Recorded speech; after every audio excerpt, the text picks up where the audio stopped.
Welcome to this, the fourth in our series of talks for Lent. The last few talks we've been thinking about prayer, how it is a relationship, how it is a conversation with God. We talk to God and we listen to God. And in this week we're going to think particularly about hearing God. Now, we don't hear God in the same way that you're hearing me now. It just doesn't work that way.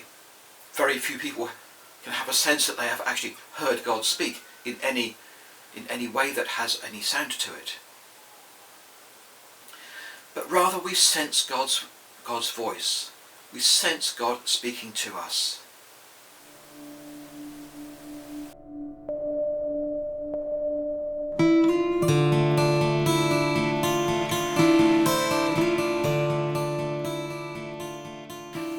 A few years ago, the story went round of a holidaymaker who took the train to the top of Snowdon. They had a good time, they enjoyed the views, they ate in a cafe, and they enjoyed it so much they thought they'd push the boat out a little further and they'd walk to the top of Ben Nevis. However, they weren't prepared for what they'd find when they got there. Later, the holidaymaker wrote a review for an online website. They commented that it was too high. It was fortunate that there was no fee, no cost for going to the top, because he couldn't imagine anyone paying for the experience. And worst of all, when you got to the top, there was nothing there.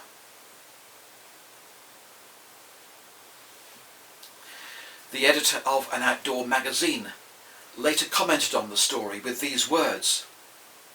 He said, "That's the whole point, my friend, and maybe one day you'll get it. One of the main reasons for climbing to the top of a hill is that when you get there, there is nothing there." He said, in time, perhaps you'll realise that in that nothing, there is everything. The Bible has many accounts of people who climb to the top of mountains and there they meet God. We can easily think of Moses as he climbed to the top of Mount Sinai, and Jesus at the Transfiguration, and as we talked about earlier in this series, Jesus who found lonely places very often on mountains where he could be alone and meet God. In the nothingness at the top of a mountain, there people meet with God.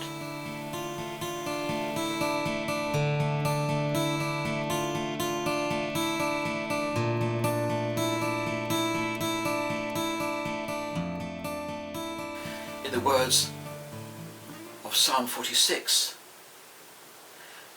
the writer, the speaker in the psalm, is watching his world crumble around him. He is feeling under threat, and yet the comforting words of God come through.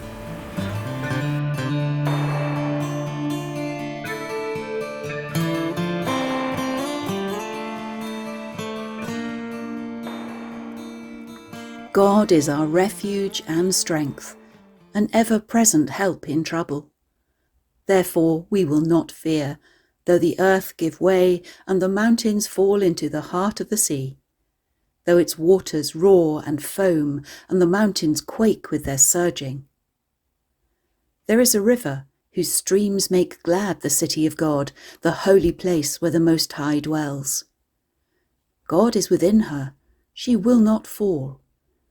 God will help her at break of day. Nations are in uproar, kingdoms fall. He lifts his voice, the earth melts.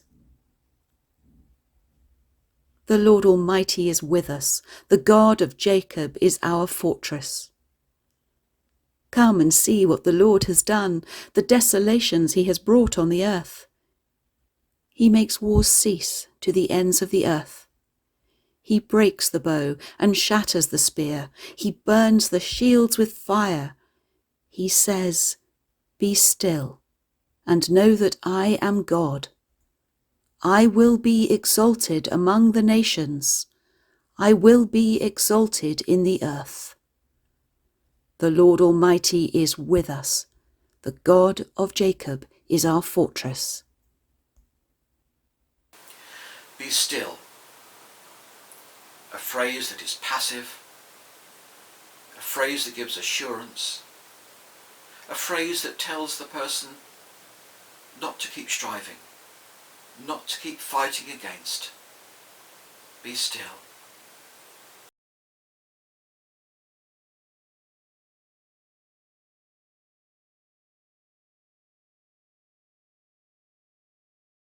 It is more than a stillness of stopping. It is more than a stillness of being quiet. It is a deep stillness of being. Be still. It is only then that we can find God. Only then that we come to know God. When we stop striving, when we live, when we abide with God. It is more than understanding of God. It is more than knowing about God. It is knowing God. Knowing in the same way that we know we're in love, or know that we're loved, or know when we're looking at a beautiful scenery, a beautiful sunset. We don't explain it by the colours and the shapes. We just know. We know beauty. We know beauty from deep inside us. In the busyness of our world today, it is so hard to find those moments, those seconds of stillness and quiet, and silence least of all. And indeed when we do, we can be so unused to it, we're not sure what to do with the silence. We can feel uncomfortable, embarrassed, perhaps that it is not productive, it is not useful. All the time we must be useful, we must be doing something worthwhile. To be in silence doesn't do that. But God's time and God's ways are not our time and our ways. If we are to meet with the God of eternity, then we must step into the deep silence of eternity. The 16th century mystic writer, St. John of the Cross, says, God's first language is silence. Much later, the spiritual writer, Thomas Keating, added that all else is a poor translation. All the words we use to fill the silence, to say what God is trying to say, doesn't do justice to the deep silence, the sense of God, the words of God in that silence.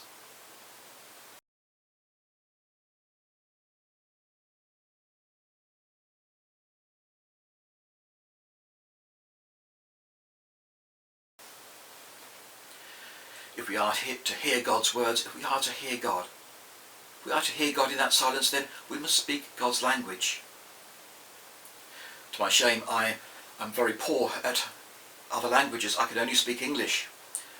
Despite my O-level French, or my attempts at O-level French, and my various attempts through the years to learn a language through self-teach tapes and CDs, I still have only a few words and phrases of other languages, and when I use them, the native speakers look at me rather blankly and wonder what I'm trying to say. Clearly I don't have a good ear for the subtleties and nuances of other languages. I'm assured that the best way to learn another language is to be living in that country, surrounded by people and immersed in those who speak that native language. So it is with God as well. If we're going to hear God in the silences, the silence where God speaks, the silence that is God's first language, we must become used to it, accustomed to it, able to hear the nuances and the subtleties of God speaking in that language. For many people, I know that silence is not comfortable, it is not easy. And yet, in the nothingness of that silence, there God speaks.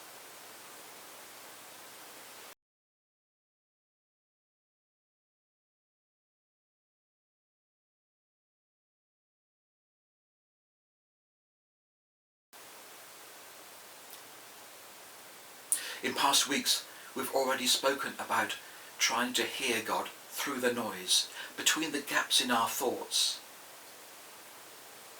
In these days to come, try to find some space, some silence as far as it is possible in our noisy world, in our noisy lives, and there to begin to sense the depth of God speaking.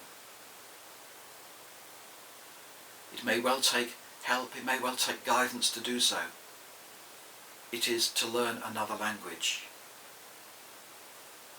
Be still and know that I am God. In that nothingness there is everything.